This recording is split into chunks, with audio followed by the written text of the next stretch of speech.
everyone, and welcome back to Introduction to Finance. Today I'm going to be going through a simple example showing the difference between an annuity and an annuity due. So for both of these, I'm going to be solving them using the future value equation. So before I go through the example, let's look at the equation and how it's used. So for the future value of an annuity equation, just doing everything annually, we're going to have an annual cash flow is our CF, so it's whatever that repeating value is on the timeline, spaced out 1 year in between each one. Then we're going to have 1 plus our I, where our I is the rate that we're earning over 1 year. N is going to be the total number of yearly payments, minus 1, and then again divided by that annual rate. So that is our future value equation. Now, if we think about how this future value for an annuity equation can be applied, let's look at an ordinary annuity. So if we had $100 per year and we invested that for 3 years, so a total of 3 cash flows, and we were earning a rate of 5% was our APR compounded annually. So the APR and the effective annual rate would be exactly the same. What we're going to be calculating with this equation is it takes all 3 of those cash flows and it finds the future value of them in the year of the last cash flow. So it's going to tell us the future value at t equals 3, which is when our last cash flow occurs. So if I were to fill out this equation using these example numbers,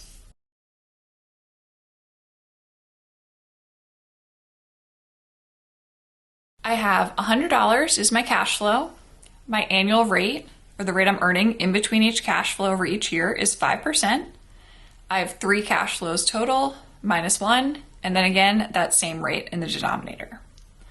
I end up with an answer of $315.25.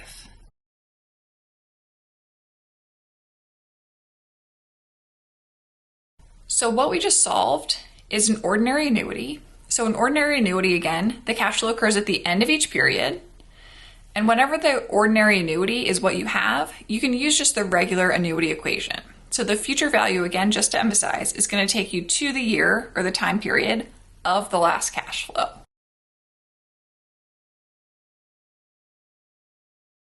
Now, if we switch our problem to be an annuity due instead, what I have here is I have the same 3 cash flows, but now they're occurring at the beginning of each period. So if I were to label my years again, those would be my years. So first I invested time 0, then I invested time 1, then I invested time 2. But suppose this is a retirement problem or something like this, and we want to be able to compare the future value at year 3. So in this case, if I were to just use my regular annuity equation, and I included the 3 cash flows, the problem that I'm going to run into is that it's going to tell me the future value in the year of the last cash flow. So it's going to take me to year 2. So let's start there. So if I do the future value, it's going to take me to the year t equals 2. My cash flow is $100. My rate in between each cash flow is 5%. I have 3 cash flows total, so my exponent is still 3, minus 1. My rate is 5%. So now what you'll notice here is that this is the exact same equation we had up above, right? We still have 3 cash flows and we're finding a future value.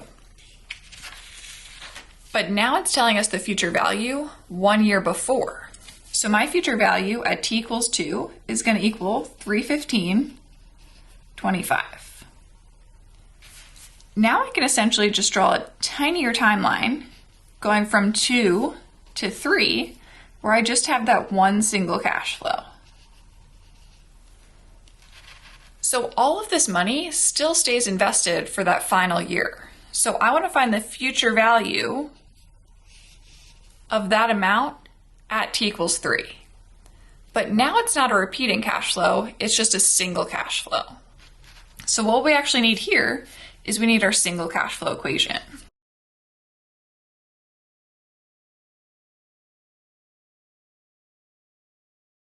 So for a single cash flow, the future value equals the present value times 1 plus I to the n. So in this case, everything's annual again. So we're gonna have I as our annual rate and n is our number of years. So if I'm taking $315.25 and bringing it forward 1 year, I'm gonna have that the future value at t equals 3 equals the present value of $315.25 times 1 plus 0.05 to the first power, which gives me an answer of 331.0125.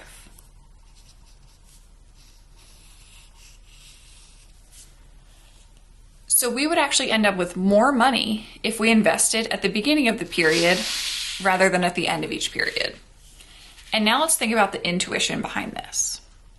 So the intuition is that if you invest at the beginning of each period, now let's start with the first cash flow. That first cash flow is invested for 1, 2, 3 periods. Whereas up here at the top, the first cash flow was only invested for 2 periods.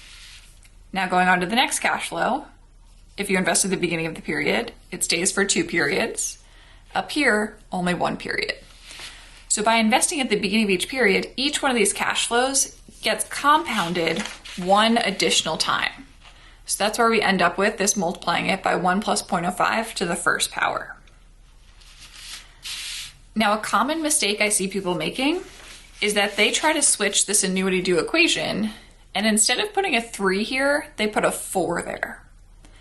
That's incorrect, because what putting a 4 here would mean is that there actually is a 4th cash flow. So there would have to be another $100 right here on our timeline, and then that would be what you're calculating. But in reality, this exponent in an annuity equation should only ever be the number of cash flows that you have. In this case, it's 3, so that number does not change. Now, if I want to rewrite my future value of an annuity equation, so now we'll say future value when it's due, I can rewrite this as the cash flow times 1 plus I to the nth power minus 1 divided by I. And then we need to take this whole thing and compound it 1 more time. So I'm going to multiply that whole thing times 1 plus I. Then that gives us the future value of the annuity due.